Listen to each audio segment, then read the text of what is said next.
Imagine a structure so massive, so intensely engineered, that it requires 126,000 tons of high-grade steel just to build the roof and the walls. That is the equivalent of 17 Eiffel Towers. It is 2.5 times the length of the Adelaide Oval. It is a cathedral of modern industry, vast enough to manipulate hundreds of thousands of tons of specialized alloys, yet secure enough to house the most classified, closely guarded technological secrets on the face of the earth. This is not a concept drawing. This is not a political promise written on a whiteboard.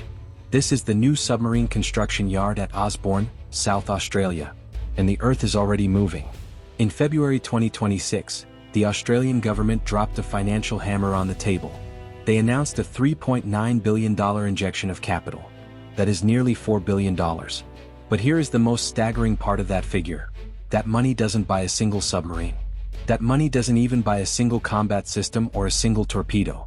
That $3.9 billion is just the down payment to build the factory that will build the submarines. It is the enabling works. It is the concrete, the dredging, the earth moving, and the structural steel required to bring a dormant industrial titan back to life. For 30 years, the story of the West has been a story of industrial decline. We let our shipyards rust. We outsourced our heavy manufacturing. We told ourselves that we were a knowledge economy, and that bending metal was a thing of the past. Meanwhile, in Shanghai and Dalian, the Chinese Communist Party built the largest navy the world has ever seen, launching guided missile destroyers at a pace that left the Pentagon in shock. Beijing looked at the West and saw a fractured, deindustrialized society that had forgotten how to build the very machines that secured its freedom. But with this $3.9 billion bet, Australia has violently reversed that trend.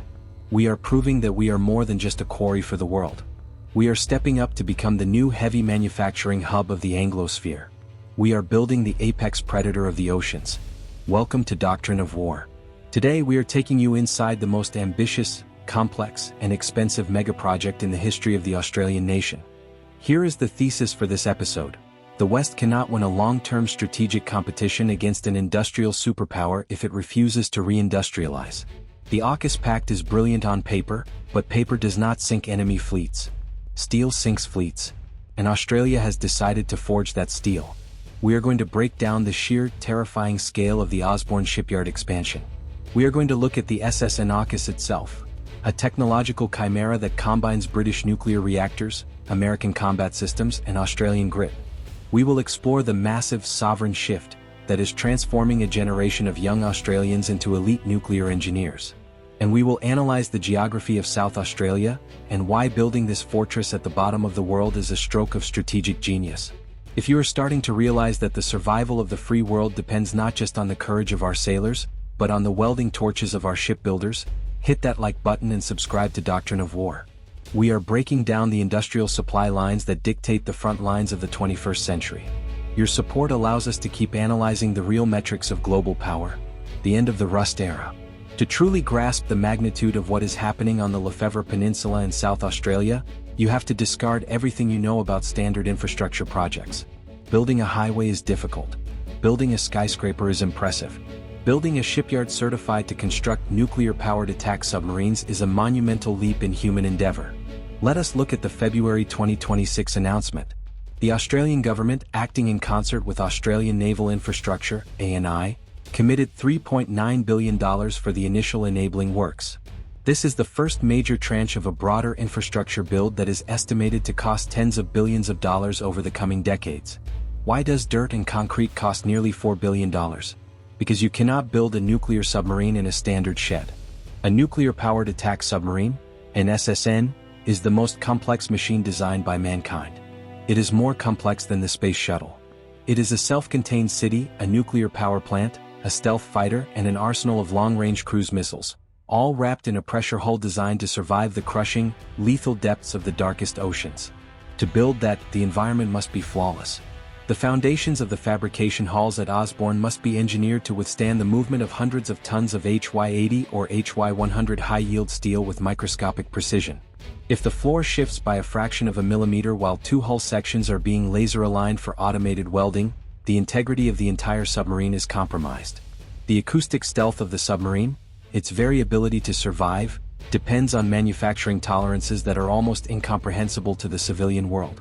This $3.9 billion pays for the massive site preparation, the deep water dredging of the port river to ensure these leviathans can actually get out to the ocean, and the construction of the primary support buildings. It is the end of the rust era in the West. It is the physical manifestation of political will. It proves to Washington, to London, and most importantly to Beijing, that the Australian government is not playing political games with AUKUS. We are pouring the concrete. We are laying the foundations for a multi-generational commitment to hard power. 17 Eiffel Towers of steel. The visual footprint of the new submarine construction yard is staggering. The existing Osborne South facility, where the Collins-class submarines were built and where the Hunter-class frigates are currently taking shape, is already a massive industrial complex. The new nuclear yard will be roughly 10 times larger than the historical Collins facility. At the heart of this new complex will be the main fabrication and assembly hall. Current projections and renders show a building that is 420 meters long. To put that in perspective, that is 2.5 times the length of the Adelaide Oval. It is a covered, climate-controlled, secure environment designed to keep the world's most sensitive defense project hidden from the prying eyes of adversarial spy satellites. Constructing this hall and the surrounding dry docks, material handling facilities and testing pools will require an estimated 126,000 tons of structural steel. That is the equivalent of 17 Eiffel Towers. But it is the human metric that is truly awe-inspiring. Over the lifespan of the construction of this yard, it will require an estimated 66 million man-hours of labor. This is a mobilization of the civilian workforce on a scale not seen since the Snowy Mountains hydroelectric scheme in the mid-20th century. This isn't just about throwing money at a contractor. This is about establishing a domestic supply chain that is immune to global shocks. The steel will be forged in Australia. The concrete will be poured by Australians. The sheer logistical orchestration required to feed this beast is creating a ripple effect across the entire continent. Thousands of small and medium enterprises, SMEs, are retooling their factories to meet the exacting quality assurance standards required by the nuclear industry. The 126,000 tons of steel represent a physical barrier against the vulnerability of the modern world. Australia is building a fortress of industry and the walls are going up now. The technological chimera. What exactly is all this infrastructure being built to produce? It is being built to birth the SSN-AUKUS. To understand why this submarine is so revolutionary, you have to understand the geopolitics of its design. It is not just a British submarine, and it is not just an American submarine. It is a technological chimera, a mythical beast forged from the greatest strengths of the three allied nations. For decades, the United States Navy has operated the Virginia-class, the undisputed king of the deep. But the U.S. shipyards at Groton and Newport News are heavily backlogged. They are struggling to build enough submarines for the U.S. Navy, let alone supply an entire fleet to Australia from scratch. Meanwhile, the UK Royal Navy was beginning the design phase for their Astute-class replacement, known as the SSN-AUKUS. The AUKUS agreement brought these brilliant, desperate threads together. The SSN-AUKUS will utilize the foundational hull design of the British next-generation submarine. It will be powered by a state-of-the-art, lifelong pressurized water reactor (PWR), designed by Rolls-Royce in the United Kingdom. This reactor never needs to be refueled over the 30-year lifespan of the boat, granting it infinite range and unparalleled stealth. But the brain and the teeth of the submarine will be distinctly American and Australian. The SSN-AUKUS will integrate the American and /BYG-1 combat control system, the exact same system used on the Virginia-class. It will fire the American Mark 48 Advanced Capability ADCAP heavyweight torpedoes. It will launch Tomahawk cruise missiles from its vertical launch tubes. This makes the SSN-AUKUS the ultimate interoperable weapon. If an Australian SSN-AUKUS is on patrol in the South China Sea and expends its torpedoes, it doesn't have to sail all the way back to Perth. It can pull alongside a U.S. Navy submarine tender in Guam, and the American sailors can load their standard Mark 48 torpedoes straight into the Australian tubes, and the combat software will recognize them instantly. We are building a fleet that is completely interchangeable with our closest allies. It is the arsenal of the Anglosphere, standardized and lethal. The ASC and BAE brain trust. Building this chimera is an unprecedented challenge. You cannot simply hand a set of blueprints to a shipyard and say, "Good luck."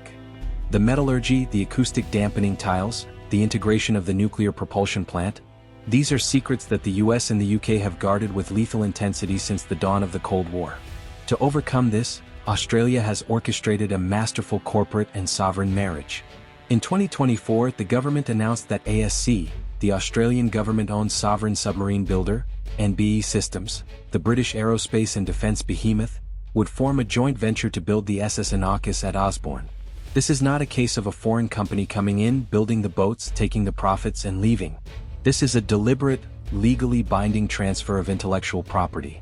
BAE Systems brings the generational knowledge. They are currently building the Astute-class and the Dreadnought-class nuclear ballistic missile submarines in Barrow-in-Furness, UK. They know how to weld the pressure hulls. They know how to shield the reactors. ASC brings the sovereign Australian workforce and decades of experience sustaining the conventional Collins-class fleet. Together they form a brain trust. We are not just importing foreign submarines. We are importing the greatest nuclear engineering minds on Earth to stand shoulder to shoulder with Australian apprentices. Hundreds of Australian workers are already embedded in the shipyards in the UK and the US, learning the microscopic, unforgiving arts of nuclear shipbuilding. When they return to Osborne, they will bring that classified knowledge back into the Australian ecosystem. Beijing's propaganda machine frequently mocks Australia as a client state that just buys American toys. The ASC and BAE joint venture completely destroys that narrative. We aren't buying toys. We are absorbing the institutional knowledge of two global superpowers so that we can build the apex predators ourselves.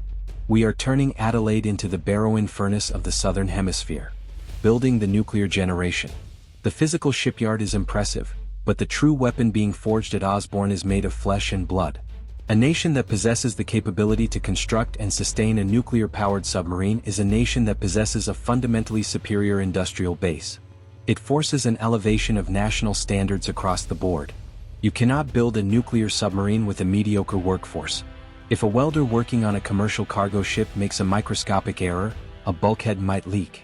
If a welder working on the HY-80 steel pressure hull of a nuclear submarine makes a microscopic error, the hull implodes at crush depth, taking the lives of 130 sailors and a multi-billion-dollar asset with it. The margin for error is absolutely zero. To achieve this standard, the $3.9 billion Osborne expansion includes the rapid acceleration of the Skills and Training Academy, STA. This is arguably the most important educational institution in Australia right now. We are talking about a generational shift in the Australian workforce. The government is not just looking for a few hundred workers. The SSN-AUKUS program will require upwards of 20,000 highly skilled personnel across the supply chain at its peak. Thousands of young Australians are being recruited right now. They are being trained in advanced nuclear physics, radiological controls, high-end precision welding, non-destructive testing, and digital shipbuilding utilizing AI and digital twin modeling.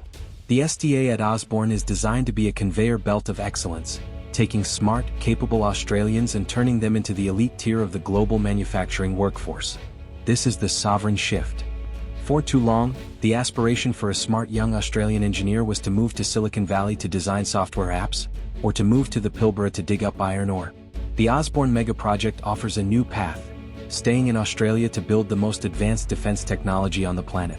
This transforms the Australian workforce into an economic weapon. The skills learned in the nuclear submarine program do not stay confined to the shipyard. Those engineers, those metallurgists, and those project managers will eventually migrate into the broader Australian economy, lifting the standards of the civil engineering, medical technology, and aerospace sectors. The entire IQ of the Australian industrial base is being raised by the sheer gravitational pull of the AUKUS program. Breaking the Beijing bluff. When the AUKUS Pact was first announced in 2021, the reaction from Beijing was predictable. The Chinese Communist Party lashed out with diplomatic fury, but behind closed doors many of their strategic analysts laughed. They looked at the West and saw a fractured political system. They looked at Australia and saw a country that had struggled to build conventional submarines on time and on budget. The prevailing narrative in Beijing was that the West was too lazy, too deindustrialized, and too politically divided to ever pull off a project as complex as sharing nuclear propulsion technology and building a brand new fleet of SSNs from scratch. They believed it was a bluff. They bet that AUKUS would collapse under its own weight. The 126,000 tons of steel arriving at Osborne is the physical proof that Beijing lost that bet. The $3.9 billion down payment is the sound of the bluff being called. It proves that democratic nations, when faced with an existential, systemic threat to their survival and their trade routes, can still mobilize with terrifying efficiency. We are not just building submarines at Osborne, we are building a narrative of deterrence. Every crane that goes up in South Australia, every apprentice that graduates from the Skills and Training Academy, and every cubic meter of concrete poured into the dry docks sends a message to the Central Military Commission in China. It says, "We are not backing down. We are willing to spend the money. We are willing to do the hard, grueling work of reindustrialization. We are building a sovereign capability that will secure our maritime borders for the next century." Beijing thought they could outbuild the West because they control the factories. Osborne is the West building a factory that Beijing cannot touch, cannot copy, and cannot out-innovate. The geography of survival. To truly appreciate the strategic genius of the Osborne shipyard, you have to look at a map of the Indo-Pacific theater. In the world of modern, long-range missile warfare, geography is the ultimate currency. If you are going to build the most critical, sensitive, and expensive defense infrastructure in the Anglosphere, where do you put it? You do not put it in Darwin. Darwin is the tip of the spear. It is excellent for forward deploying forces, but it is highly vulnerable. It sits well within the strike range of Chinese intermediate-range ballistic missiles (IRBMs), like the DF-26, and it is vulnerable to cruise missiles launched from the South China Sea. You do not put the primary construction yard at Fleet Base West, HMAS Sterling, near Perth. While Perth will be the operational home for the submarines, it faces the Indian Ocean and is increasingly within the envelope of advanced, long-range maritime strike platforms. You put the factory in Adelaide, South Australia. Look at Adelaide's position. It is tucked away at the very bottom of the Australian continent. It is shielded by the vast, unforgiving expanse of the Australian outback to the north. It is thousands of kilometers away from the flashpoints of the first island chain and the South China Sea. In military terms, this is called strategic depth. South Australia provides the ultimate sanctuary. For a hostile power to strike the Osborne shipyard with conventional weapons, their missiles or bombers would have to traverse the entire Australian continent, running a gauntlet of over-the-horizon radars, F-35 interceptors, and ground-based air defenses. It is practically impossible to achieve a surprise conventional strike on Adelaide from Asia. This geographic reality makes Osborne a southern fortress. The West needs a place where it can